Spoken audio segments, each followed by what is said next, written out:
It started out as a great day. On the way to work, I passed all the traffic lights and turned green, and when I got there, wonder of wonders, there was a free parking space right outside the front door. An hour after I arrived at work, Natalie, my secretary, came into my office and said that Tom Snelling was on the second line. I picked up the phone, said good morning, and then listened as Tom told me that, after thinking it over, he was going to sign a contract and collaborate with us. This was a deal I had been working on for almost 2 months, and it was a contract worth over $6 million for my company.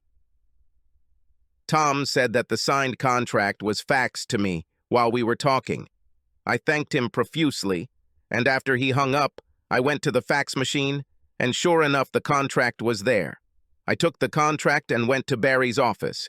Barry is my boss and the owner of the company, and asked his secretary if she could see if Barry could spare me a few minutes. She checked and he was able to, so I went into his office and told him I was there to brighten his day. I handed him the contract and he looked at it and smiled. He told me that he never thought for a minute that I would succeed with anything. Spelling. Several others tried this, but they didn't succeed. He smiled at me and said that my bonus based on the deal would be obscene, and then told me to get back to work.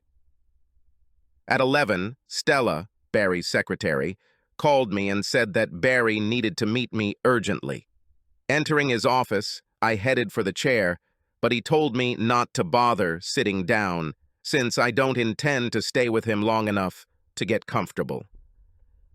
He then told me that, as of noon that day, I was the new VP of Sales, and that one of my first duties as VP of Sales was to board a flight to Dallas and smooth out the ruffled feathers of Mike Thomas, who was one of our largest clients.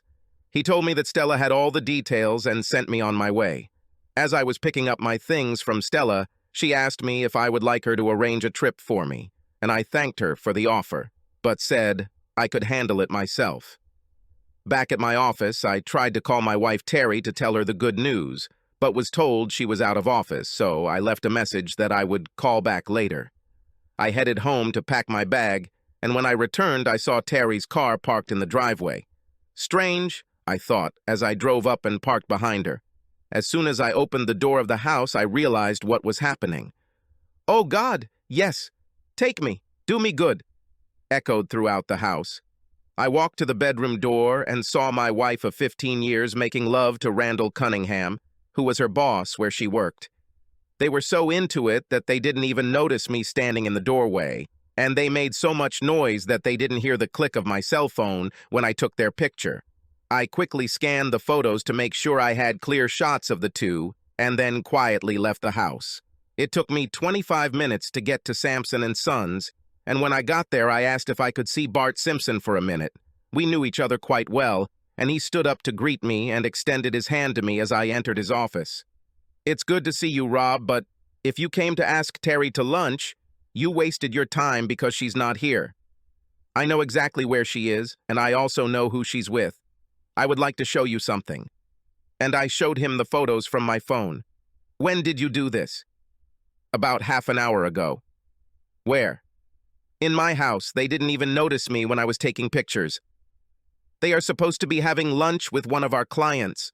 He checked the file on his desk, read the number to me, and asked, "Terry's cell phone number, right?" I nodded yes, and he took his phone and called. We waited, and finally his call was answered. "Terry, your husband is here in my office, and he just showed me some very disgusting photos of you and Randall that he took about half an hour ago. You both need to come back here and pick up any personal items you have here, and also go to HR and get your last check. I want there to be no trace of any of you left in this building by 5 o'clock this afternoon." There was a pause, and then, "No, Terry, we have nothing to talk about. Goodbye." He hung up and said, "I'm sorry, Rob. I had no idea. What are you going to do?" "I'll divorce her." "No, I meant as far as my company is concerned." "Nothing. Even if you had rules that prohibited what they were doing, you would have to know what they were doing to enforce them, and it is obvious to me that you had no more idea of what they were doing than I did. We are fine. I'm just sorry I won't see you at company picnics and parties anymore. I stood up, we shook hands, and I turned to leave, but before I got to the door, he said, "One thing before you go get a divorce." I turned to face him. "I never dealt with your company because your wife worked here, and I was always concerned about the conflict of interest. Terry doesn't work for me anymore, so call me sometime next week, okay?" I smiled at him and said, "I'll definitely call," and left to look for a store where I could buy everything I needed for my trip to Dallas. Subscribe to our channel so that your second chaff doesn't cheat on you, and go ahead and listen to the next story, because this story is nothing compared to the next one. If you're under 18, don't even think about listening to the next one.